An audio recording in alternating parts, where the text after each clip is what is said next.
자, 오스카 와일드가 쓴 그날 이후라는 책이 있어요. 이 책에 보면은 은혜를 받은 것보다 받은 은혜를 지키는 것이 더 중요하다라는 그러한 사실을 강조하고 있어요. 그래서 이 오스카 와일드가 그날 이후 하는 것은 뭐냐면은 내가 예수를 만나서 인생의 문제가 해결된 이후 그 얘기를 하는 거예요. 그래서 내가 은혜를 받았는데 받은 은혜를 지키는 것이 더 중요하다라는 것. 한번 꼭 읽어볼 책이다라는 거죠. 사람이 은혜를 받고 난 이후에 삶의 모습을 보면 저 사람은 앞으로도 더 훈련과 연단을 해야 될 사람이고 아니면 저 사람은 더 큰 축복을 받을 사람이다. 다 구분이 되어져요. 여러분 어찌됐든 은혜를 받는 것도 중요하지만 하나님의 은혜를 주신 것을 더 잘 지켜낼 수 있기를 주의 이름으로 축원합니다.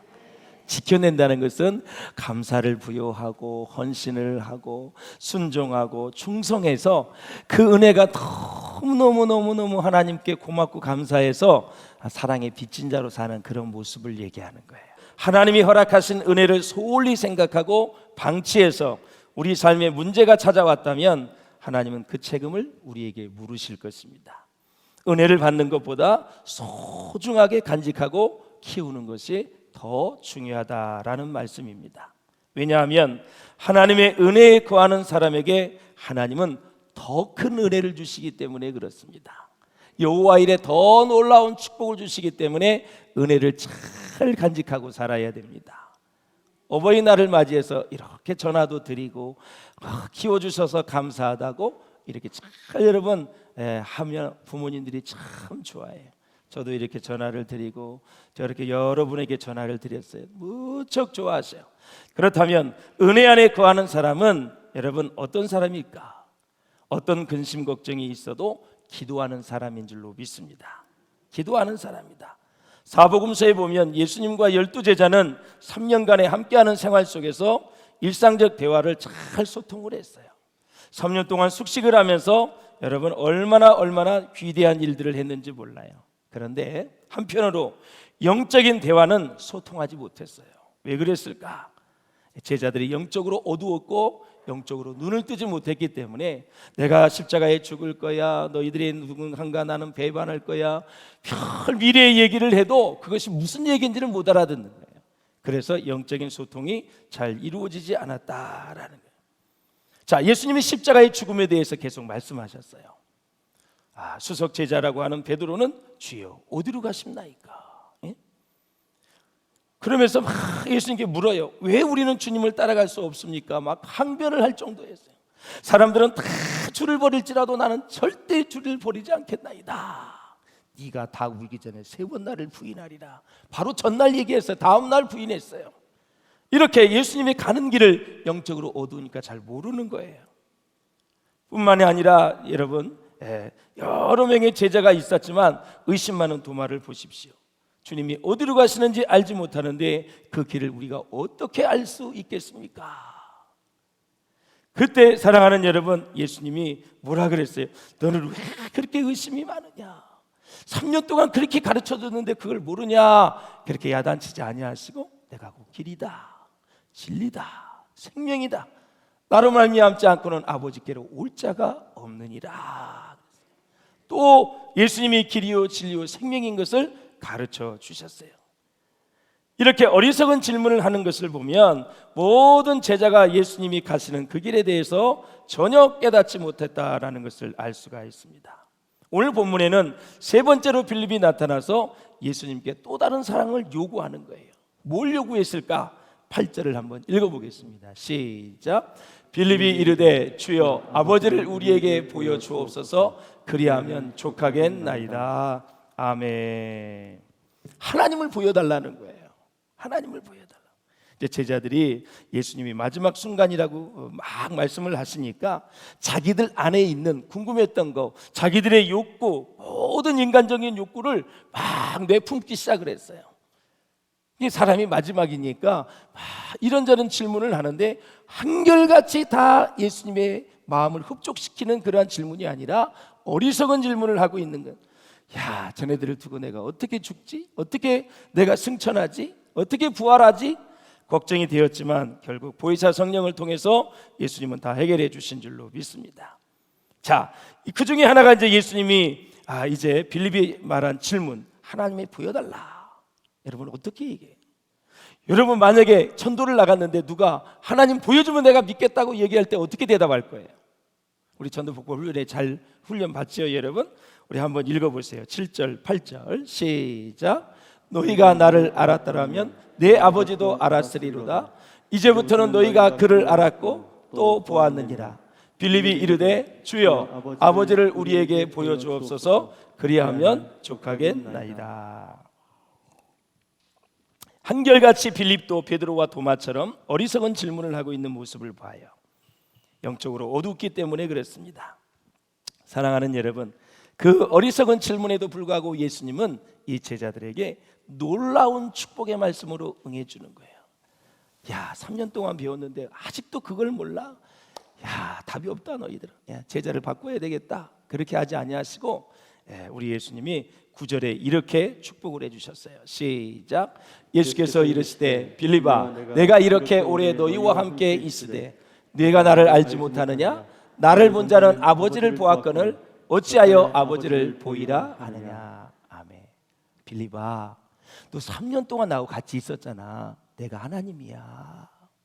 아직도 몰라? 물을 포도주로 만든 거 다 잊어버렸어? 나사로가 죽었다가 살아난 거 내가 살렸는데 그거 다 잊어버렸어? 38년 된 환자도 다 내가 고쳐줬고, 눈먼 맹인도 다 눈을 뜨게 했고, 귀머거리 귀도 열어줬잖아. 봉어리 입을 열어서 말하게 했잖아. 18년 동안 혈류증 앓던 이 여인도 그냥 내가 다 고쳐줬잖아. 무리를 걸을 때 다 내가 걷게 했고, 물속에 빠졌던 베드로 내가 건졌잖아. 500년 기적 안 나? 그거 가지고 5,000명, 2만 명까지 다 먹였는데 아직도 그거 몰라? 그게 표적이라 그랬잖아. 이것을 행한 분이 하나님의 아들이라 그랬잖아. 근데 예수님이 하나님인 걸 잘 모르는 거예요. 그래서 나를 본 자는 아버지를 보았거늘 어찌하여 아버지를 보이라 하느냐. 자, 그렇다면 여러분, 하나님을 본다는 것은 도대체 어떻게 하나님을 본다 이렇게 말할 수 있을까? 내가 하나님을 보았다 그러면, 하나님을 보면 죽는데 우리는 죄인이고 하나님은 거룩하신 분이라 모세만 하나님의 등을 보았고, 여러분 이 세상에 하나님을 본 자는 다 죽었어요. 그런데 하나님을 보여달라, 본다는 의미가 무엇일까? 바로 본다는 것은 예수님의 말씀을 듣고 은혜를 받는 것이 하나님을 보는 것입니다. 우리가 하나님을 보는 것은 이 육신의 눈으로 보는 것이 아닙니다. 우리는 귀로 하나님을 보게 된다. 다시 말씀을 드리면, 하나님의 말씀을 듣고 은혜를 받고 그 은혜 가운데서 하나님이 누구인가를 조금씩 알아가는 것이 하나님을 보는 것입니다. 믿음은 들음에서 나고 들음은 예수 그리스도의 말씀으로 말미암느니라 그랬어요. 들어야 돼요. 누구 얘기를? 하나님 이야기를 들고 말씀을 들으면 믿음이 생기는 거예요. 그래서 믿음이 생길 때 하나님을 알아가는 거고, 그래서 그 믿음을 가지고 하나님을 기쁘시게 하는 거예요. 할렐루야. 그렇습니다. 그렇게 되면 어떻게 돼요?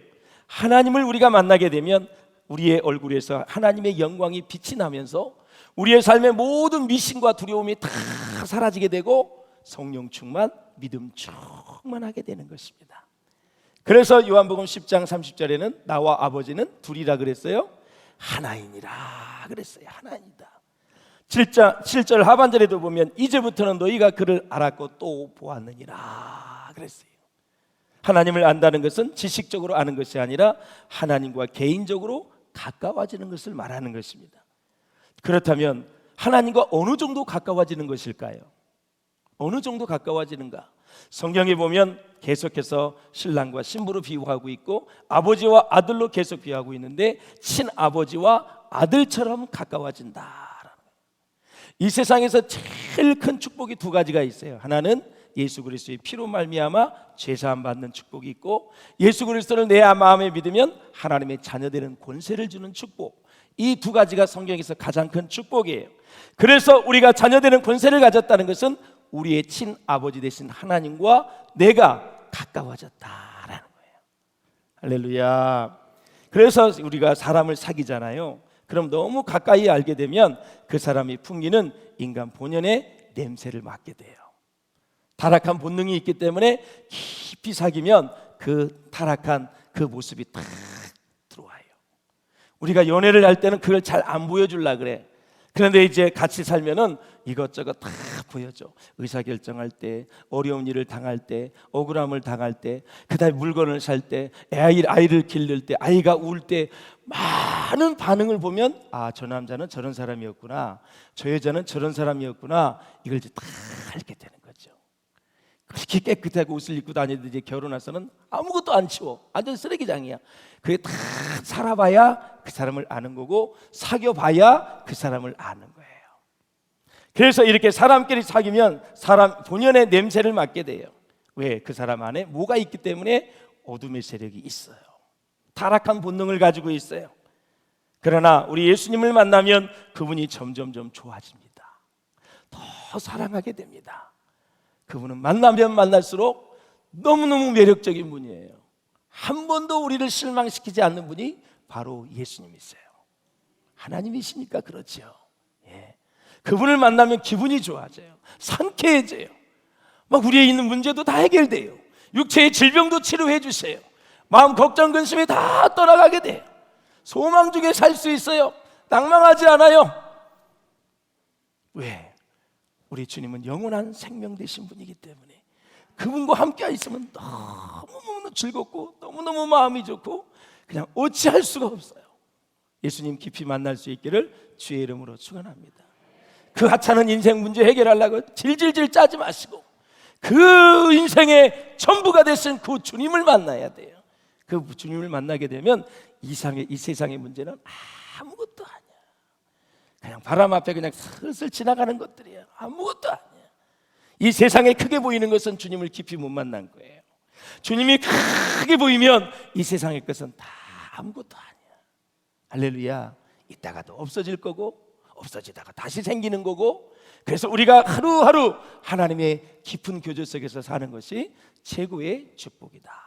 왜? 그분은 자유도 주시고 평안도 주시고 축복도 주시고 이 세상에 필요한 모든 것을 다 주님이 주시기 때문에 우리는 주님을 만나면 그렇게 행복할 수밖에 없다.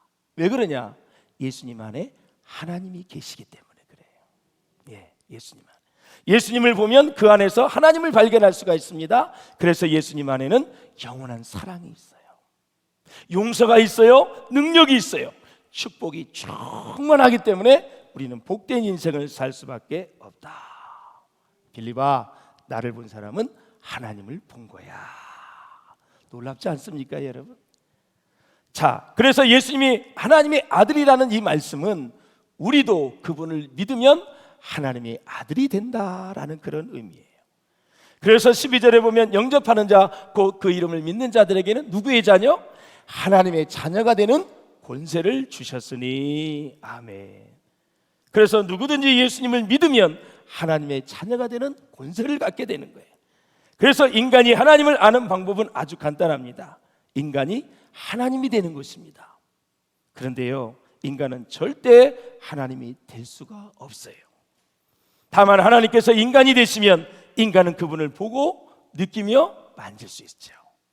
예수님의 사랑을 받았던 사도 요한을 보십시오. 요한 1세에 가보면 내가 그를 본 바요, 만진 바요, 경험을 했다 그랬어요. 하나님을 내가 느꼈다, 만졌다, 보았다, 다 느꼈다고 계속 고백을 하는 거예요. 주님이 같이 3년 동안 있을 때보다 그분이 부활해서 승천해서 보혜사 성령을 보내주시고 늙음하게 80, 90이 되어서 그분을 깨닫고 신앙이 더 성숙해서 보니까 내가 하나님을 3년 동안 느꼈고 만졌고 경험을 했다. 그 요한 1서는 그래서 이 사랑으로 가득 찬 God is love. 하나님은 사랑이시니라. 요한 1서 4장 8절에. 그래서 그 놀라운 주님의 사랑을 깨달은 이 요한이 얼마나 그 사랑의 깊이가 있는지 요한복음과 요한 1, 2, 3서를 보면 감탄할 수밖에 없어요. 여러분 매일매일 주님을 느끼고 볼 수 있고 경험할 수 있기를 주의 이름으로 축원합니다. 피조물이 스스로 영원히 존재하시는 분을 이해할 수는 없지요. 성경은 인간이 이해할 수 있는 언어로 하나님에 대해 설명하고 있습니다만, 사랑하는 여러분, 인간은 하나님 앞에서 그래서 성경 말씀을 가지고 따지고 들면 절대 아니 됩니다. 오직 그분 앞에 무릎을 꿇고 나아가 주님께 경배할 수 있기를 주의 이름으로 축원합니다. 인간은 자신의 생각과 생활과 경험만큼만 하나님을 닮아가는 거예요. 여러분들이 하나님을 깊이 경험할 수 있기를 주님의 이름으로 축원을 드립니다. 자, 사랑하는 여러분, 자, 근심 얘기를 하는데, 우리 주님은 제자들의 근심과 두려움을 다 덜어주기를 원하는데, 근심이란 뭔가 한번 찾아봤더니 그런 내용이 있어요. 좋지 않는 일이 생길지도 모른다는 두렵고 불안한 마음이다. 좋지 않는 일이 생길지도 모른다는 두렵고 불안한 마음이다. 이 일은 안 될 수도 있다는 그러한 불안한 마음도 근심. 이 일이 이루어질 수 있을까 확신하지 못할 때 불안한 마음이 찾아올 때 근심이 생기고, 근심이 내 믿음을 갉아먹는 것입니다. 내 믿음을 갉아먹으면 우리는 무기가 없어지는 거예요. 그래서 사랑하는 여러분, 우리에게 믿음이 있는 것은 근심 걱정이 이미 다 해결된 상태라는 것을 여러분 꼭 아셔야 돼요. 할렐루야. 마음에 근심하지 말라. 하나님을 믿으니 또 나를 믿으라. 그럼 믿음을 가져야 근심이 사라진다는 거예요. 우리가 기도하게 되면 하나님이 또 믿음의 세계로 인도해 주셔서 우리는 승리할 수 있겠지요. 자, 사랑하는 여러분, 인간은 앞으로 일어날 일만 놓고 근심하는 게 아니에요. 지금 내 눈앞에 벌어진 일을 놓고도 계속 근심하는 것입니다. 어떤 의학 연구에 발표해 보니까 사랑을 받는 세포는 암을 이긴다 그래요. 사람이 살아가는데 가장 중요한 것은 사랑입니다.